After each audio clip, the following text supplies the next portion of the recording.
Ghosts by Chimamanda Adichie, Nigeria. Today I saw Ikenna Okoro, a man I had long thought was dead. Perhaps I should have bent down, grabbed a handful of sand and thrown it at him in the way my people do to make sure a person is not a ghost. But I am a Western-educated man, a retired mathematics professor of 71, and I am supposed to have armed myself with enough science to laugh indulgently at the ways of my people. I did not throw sand at him. I could not have done so, even if I had wished to, anyway, since we met on the concrete grounds of the university bursary. I was there to ask about my pension, yet again. "Good day, Prof." The dried-up-looking clerk, Ugwoke, said. "Sorry, the money has not come in."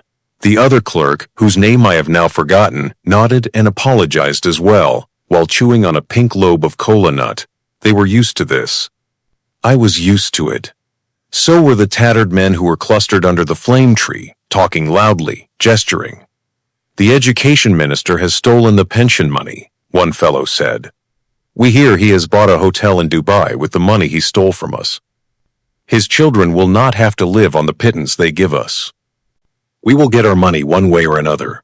He will die of diarrhea." When I walked back out of the bursary building, the clerks shook their heads apologetically, and I shook mine too, and then greeted them as my father would have done. Most people do, as if a greeting acknowledges the gravity of our situation. I did not have money anyway to give to the hawkers sitting next to their trays under the tree. I chatted with Vincent, who had been our driver when I was faculty dean in the 80s. "No pension for 3 years, Prof," he said. "This is why people retire and die." "Oh, Joka," I said, although he, of course, did not need me to tell him how terrible it was. "How is Nkiru, Prof? I trust she is well in America?" He always asks about our daughter. He often drove my wife, Eber, and me to visit her at the College of Medicine in Enugu. I remember that when Ebere died, he came with his relatives for MG Balu and gave a touching, if rather long, speech about how well Ebere had treated him when he was our driver. How she gave him our daughter's old clothes for his children. "Nkiru is well," I said. "Please greet her for me when she calls, Professor." "I will." He talked for a while longer, about ours being a country that has not learned to say thank you, about the students in the hostels not paying him on time for mending their shoes. But it was his Adam's apple that held my attention. It bobbed alarmingly, as if it was about to pierce the wrinkled skin of his neck and pop out. Vincent is younger than I am, perhaps in his late 60s, but he looks older. He has little hair left. I quite remember his incessant chatter while he drove me to work in those days. I remember, too, that he was fond of reading my newspaper, a practice I did not encourage. "Prof, won't you buy us banana? Hunger is killing us," one of the men gathered under the flame tree said. He had a familiar face. I think he was Professor Ajeli's gardener. His tone had a half-teasing, half-serious quality, but I bought a bunch of bananas for them. Although what all those men really needed was some moisturizer. Their faces and arms looked like ash. It had been the Harmattan, the dry season. It is still very much here. The dry winds, the crackling static on my clothes, the fine dust on my eyeglasses. I applied more lotion than usual today and petroleum jelly on my lips, but still, the dryness made my palms and face feel tight. Eber used to tease me about not moisturizing properly, especially in the Harmattan, and sometimes after I had my morning bath, she would slowly rub her lotion on my arms, my legs, my back. "We have to take care of this lovely skin," she would say, with that playful laughter of hers. She always said my complexion had been the trait that most attracted her, since I did not have any money like all those other suitors who had presented themselves to her family in her flat on Elias Avenue. Seamless, she called my complexion. I saw nothing especially distinctive in my dark tone, but I did come to prize her praise. Finally, I said goodbye to them and walked towards my car, parked near the whistling pine trees that shield the Faculty of Education from the bursary. That was when I saw Ikenna Okoro. He called out to me first. "James? James Nwoye, is it you?" He stood with his mouth open, and I could see that his teeth were still complete. I lost one last year. I have refused to have what Nkiru calls work done, but I still felt rather sour at Ikenna's full set. Ikenna Okoro. I asked in the tentative way one suggests something that cannot be, the coming to life of a man who died 37 years ago. Yes. Ikenna came closer, uncertainly. We shook hands and then hugged briefly. We had not been good friends, Ikenna and I. I knew him fairly well in those days, only because everybody knew him fairly well. It was he who, when the new vice-chancellor, a Nigerian trained in England, announced that all lecturers must wear ties, had defiantly continued to wear his brightly colored tunics. It was he who mounted the podium at the staff club and spoke, until he was hoarse, about petitioning the government, about supporting better conditions for the non-academic staff.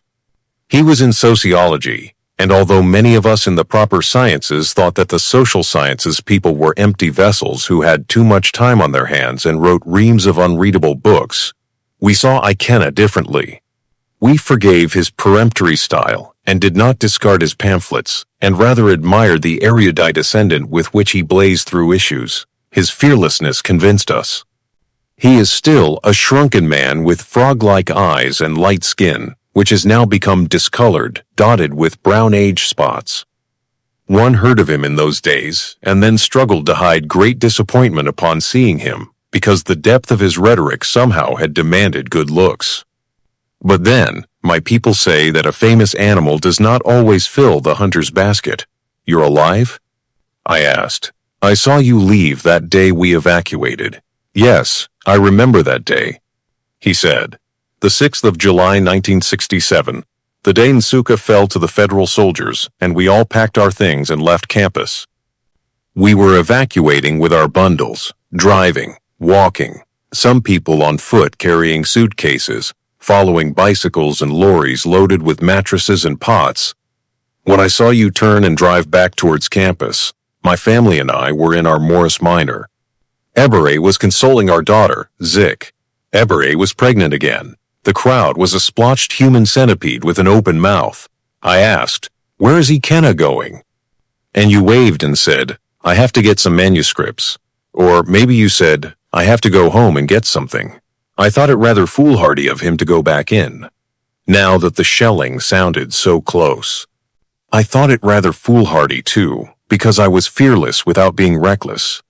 But I was also full of a grim exhilaration because I had finally experienced what I had always imagined the justness of war felt like. But Nsukka fell on that very day, and so did the campus, and we heard that you were killed, that you had argued with the federal soldiers before you were shot. We did not go back to see. Ikenna laughed at my question. I am alive. He seemed to find his own response even funnier, because he laughed again. Even his laughter, now that I think about it, seemed discolored, hollow, nothing like the aggressive sound that reverberated all over the staff club. But we heard, I said. You remember Vincent, our old driver? He said he heard from somebody that you were shot by the federal soldiers. No, it was not like that, not what you think. Ikenna paused. And I noticed that his gray shirt sagged at the shoulders. I went abroad on a Red Cross plane. I went to Sweden. There was an uncertainty about him, a diffidence that seemed alien, very unlike the man who so easily got people to act. I remember how he organized the third rally after Biafra was declared an independent state. All of us crowded at Freedom Square while Ikenna talked, and we cheered and shouted, "Happy Independence." You went to Sweden? Yes. He said nothing else, and I realized that he would not tell me more, that he would not tell me just how he had left the campus alive or how he came to be on that plane. I know of the children airlifted to Gabon later in the war, but certainly not of people flown out on Red Cross planes, and so early too. The silence between us was so long that I finally had to fill it. Have you been in Sweden since? I asked. Yes. My whole family was in Obolo when they bombed it. Nobody left, so there was no reason for me to come back. He stopped to let out a harsh sound that was supposed to be a laugh. I've been teaching at a university there. I thought of coming back after the war to help with rebuilding our campus, and I heard that you and Ebere had left for America. In fact, Ebere and I came back to Nsukka after the war. Our living room was in a charred pile, the roof gone. The room still smelled of something I could not identify. We stayed for only a few days. It was too much for us. I thought, somehow, that I would still see the butterflies in the botanical garden, under the umbrella tree. The lumps of calcified feces in the bathroom were strewn with pages of my mathematical annuals used as toilet paper. I wanted to cry at the thought of a federal soldier moving his bowels and wiping himself with theorems I had studied and taught. In our bedroom, our mattress lay split, with ants crawling in and out, busy and oblivious to me watching them. Our photographs were ripped, their frames broken. So we left for America and did not come back until 1976. We bought a house on Marguerite Cartwright Avenue. We lived there for 2 years, and for a long time we avoided driving along Gianni Street because we did not want to see the old house. We later heard that the new people had cut down the umbrella tree. Told Ikenna all of this, although I said nothing about Berkeley, where my black American friend Chuck Bell had found a teaching appointment for me. Ikenna was silent for a while, and then he said, "How is your little girl, Zick?" She must be a grown woman now. He had always insisted on paying for Zick's Fanta when we took her to the staff club on Family Day, because, he said, she was the prettiest of the children. I suspect it was really because we had named her Zick, and Ikenna was an early Zykist before deciding the movement was too tame and leaving. "The war took Zick," I said in Igbo. Speaking of death in English has always had, for me, a disquieting finality. Ikenna breathed deeply, but all he said was, "No, nothing more than sorry." I was relieved he did not ask how there are not many hows anyway, and that he did not look inordinately shocked, as if war deaths are not always arbitrary. "We had another child after the war, another daughter," I said. I was talking in a rush. "Nkiru. She's a doctor in America now." But Ikenna was now talking in a rush, too. "You know there was nothing any of us could have done for Biafra. Nothing. What could we have done? I know it looks like I ran away. I know exactly what Go On wanted. But the World Council of Churches kept flying in relief through Uli. I was there in Uppsala when they met. It was the biggest operation they had done since the Second World War. I organized the fundraising. I organized the Biafran rallies all over the European capitals. I hear about the big one at Trafalgar Square. I was the top of that. I did what I could. I was not sure that Ikenna was speaking to me. It seemed that he was saying what he had said over and over to many people. I looked towards the flame tree. The men were still clustered there, but I could not tell whether they had finished the banana and whether others had bought them more. Perhaps it was then that I began to feel submerged in hazy nostalgia, a feeling that still has not left me. "Chris Okigbo died, not so?" Ikenna asked, and made me focus once again. For a moment, I wondered if he wanted me to deny that, to make Okigbo a ghost come back too. But Okigbo died, our genius, our star, the man whose poetry moved us all, even those of us in the sciences who did not always understand it. Yes, the war took Okigbo. We lost a colossus in the making. True, but at least he was brave enough to fight. As soon as I said that, I was regretful. I had meant it only as a tribute to Chris Okigbo, who could have worked at one of the directorates like the rest of us university people, but instead took up a gun to defend Nasuka.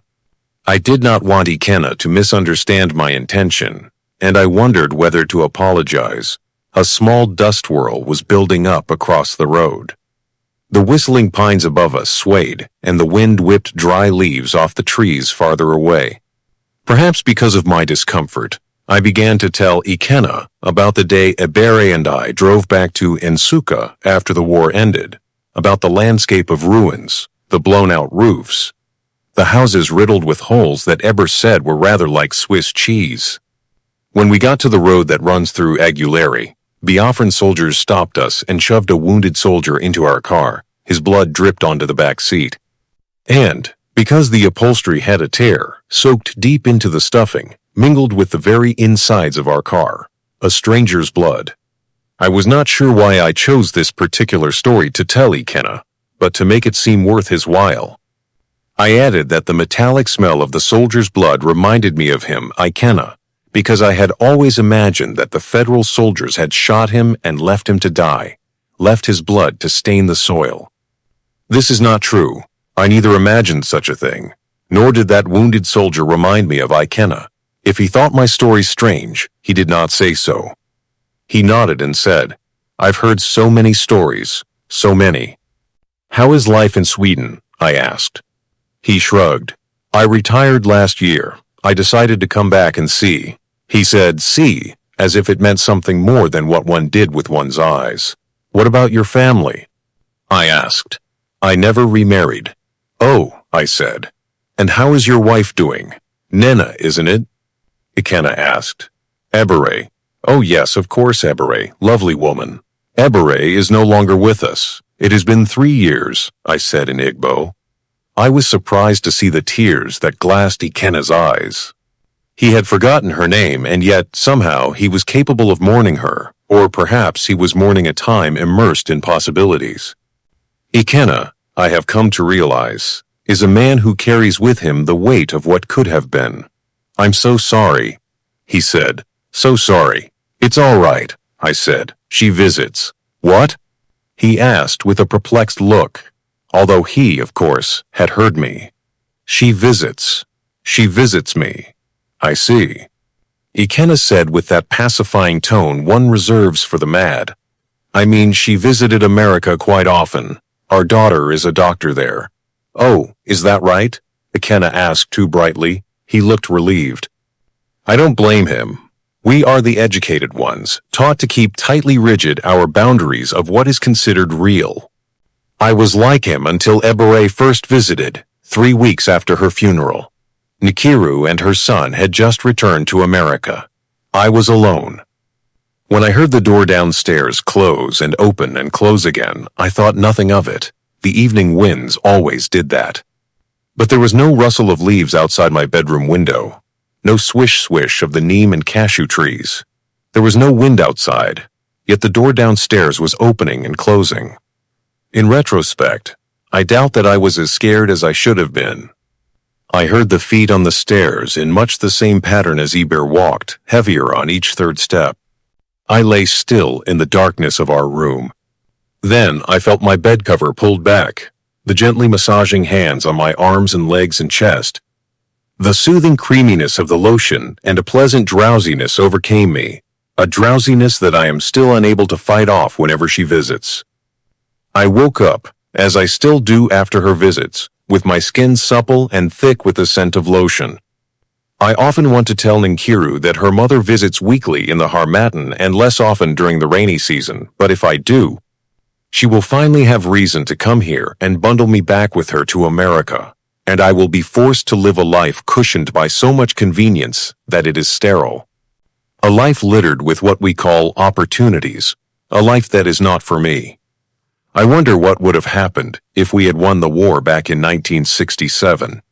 Perhaps we would not be looking overseas for those opportunities, and I would not need to worry about our grandson who does not speak Igbo, who, the last time he visited, did not understand why he was expected to say good afternoon to strangers. Because in his world, one has to justify simple courtesies. But who can tell? Perhaps nothing would have been different even if we had won. How does your daughter like America? Ikenna asked. She is doing very well. And you said she is a doctor. Yes. I felt that Ikenna deserved to be told more, or maybe that the tension of my earlier comment had not quite abated, so I said, she lives in a small town in Connecticut near Rhode Island. When she first applied to work at the hospital, the board interviewed her and took one look at her medical degree from Nigeria and said they did not want a foreigner, but she is American-born, you see.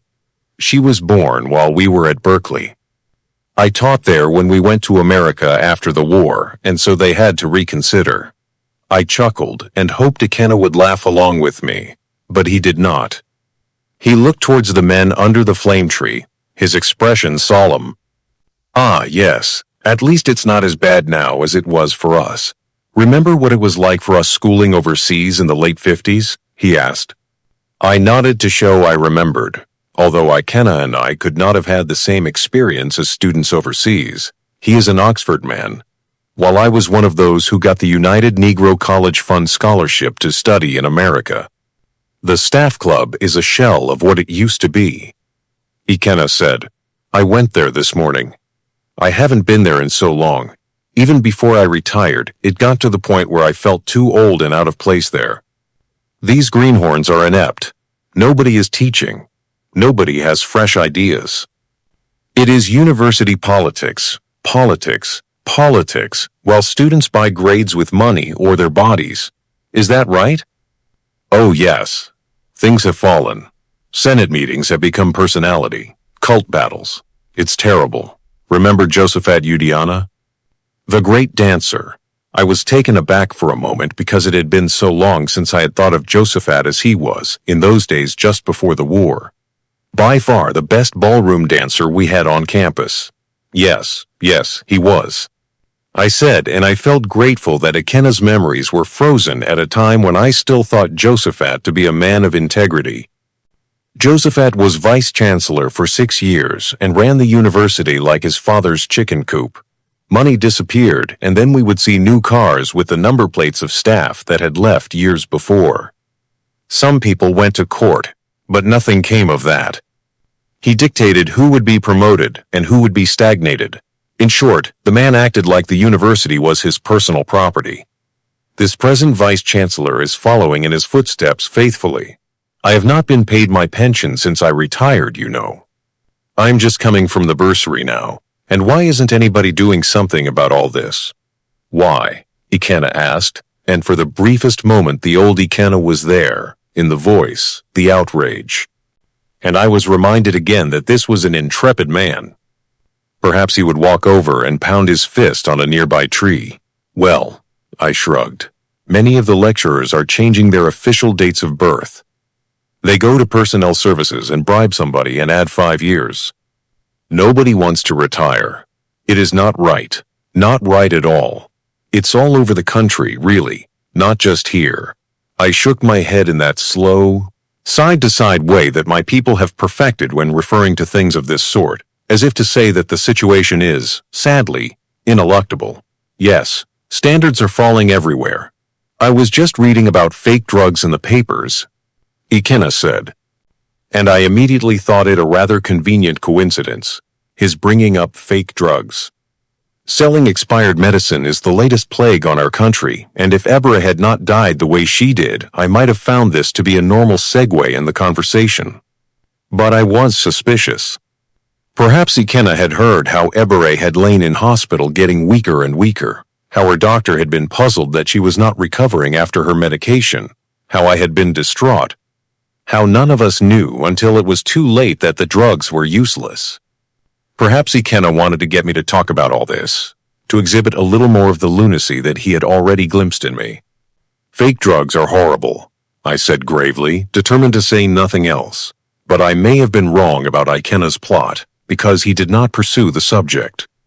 He glanced again at the men under the flame tree and asked me, So, what do you do these days? He seemed curious, as if he was wondering just what kind of life I am leading here, alone, on a university campus that is now a withered skin of what it used to be, waiting for a pension that never comes. I smiled and said that I am resting. Is that not what one does on retiring? Do we not call retirement in Igbo the resting of old age? Sometimes, I drop by to visit my old friend, Professor Madueva. I take walks across the faded fields of Freedom Square, with its border of mango trees, or along Ikejiani Avenue, where the motorcycles speed past, students perched astride, often coming too close to one another as they avoid the potholes. In the rainy season, when I discover a new gully where the rains have eaten at the land, I feel a flush of accomplishment. I read newspapers. I eat well. My house help, Harrison, comes 5 days a week, and his onugbu soup is unparalleled. I talk to our daughter often, and when my phone goes dead every other week, I hurry to Nitel to bribe somebody to get it repaired. I unearth old journals in my dusty, cluttered study. I breathe in deeply the scent of the neem trees that screen my house from Professor Agir's, a scent that is supposed to be medicinal, although I am no longer sure what it is said to cure. I do not go to church. I stopped going after Eberi first visited, because I was no longer uncertain. It is our diffidence about the afterlife that leads us to religion. So on Sundays, I sit on the veranda and watch the vultures perch on my roof, and I imagine that they glance down in bemusement. Is it a good life, Daddy? Nkiru has taken to asking lately on the phone, with that faint, vaguely troubling American accent. It is not good or bad, I tell her. It is simply mine, and that is what matters. Another dust whirl, both of us blinking to protect our eyes, made me ask Ikenna to come back to my house with me so that we could sit down and talk properly. But he said he was on his way to Enugu, and when I asked if he would come by later, he made a vague motion with his hands that suggested assent. I know he will not come, though. I will not see him again. I watched him walk away, this dried nut of a man, and I drove home thinking of the lives we might have had and the lives we did have, all of us who went to the staff club in those good days before the war. I drove slowly because of the motorcyclists who respect no rules of the road and because my eyesight is not as good as it used to be. I made a minor scratch as I reversed my Mercedes out last week, and so I was careful parking it in the garage. It is 23 years old but runs quite well. I remember how excited Nkiru was when it was shipped back from Germany, where I bought it when I went to receive the Academy of Science Prize. It was the newest model. I did not know this, but my fellow university teenagers did, and they all came to peer at the speedometer to ask permission to touch the paneling on the dashboard. Now, of course, everyone drives a Mercedes. They buy them second-hand, rear-view mirrors or headlights missing from Cotonou. Eber used to mock them, saying our car is old but much better than all those junks people are driving with no seat belts. She still has that sense of humor. Sometimes when she visits, she amuses herself with small talk. At her burial, when our grandson read his poem, "Keep Laughing, Grandma," I thought the title perfect and the childish words almost brought me to tears. Despite my suspicion that Nkiru wrote most of them, I looked around the yard as I walked indoors. Harrison does a little gardening, mostly watering in this season. The rose bushes are just stalks, but at least the hardy cherry bushes are a dusty green. I turned the television on. It was still fuzzy on the screen, although Dr. Otagbu's son, the bright young man who is reading electronics engineering, came last week to fix it. My satellite channels went off after the last thunderstorm, but I have not yet gone to the satellite office to find somebody to look at it. One can stay some weeks without BBC and CNN anyway, and the programs on NTA are quite good. It was NTA some days ago that broadcast an interview with yet another man accused of importing fake drugs, typhoid fever medicine in this case. "My drugs don't kill people," he said helpfully, facing the camera wide-eyed, as if in an appeal to the masses. "It is only that they will not cure your illness."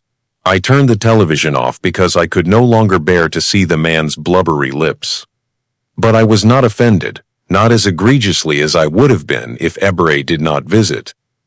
I only hoped that he would not be let free to go off once again to China or India or wherever they go to import expired medicine that will not actually kill people, but will only make sure the illness kills them.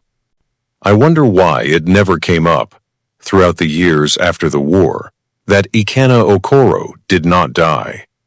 True, we did sometimes hear stories of men who had been thought dead and who walked into their compounds months, even years after January 1970. I can only imagine the quantity of sand thrown at those men by family members suspended between disbelief and hope. But we hardly talked about the war.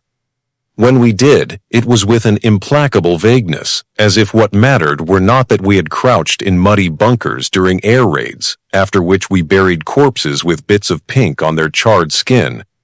Not that we had eaten cassava peels and watched our children's bellies swell from malnutrition, but that we had survived. It was a tacit agreement among all of us, the survivors of Biafra. Even Ebere and I, who had debated our first child's name, Zik, for months, agreed very quickly on Kiruka. What is ahead is better. I am sitting now in my study, where I marked my students' papers and helped Nkiru with her secondary school mathematics assignments. The armchair leather is worn. The pastel paint above the bookshelves is peeling. The telephone is on my desk, on top of a fat phone book. Perhaps it will ring, and Inquiry will tell me something about our grandson, how well he did in school today, which will make me smile, even though I believe American teachers are not circumspect enough and too easily award an A. If it does not ring soon, then I will take a bath and go to bed and, in the still darkness of my room, listen for the sound of doors opening and closing.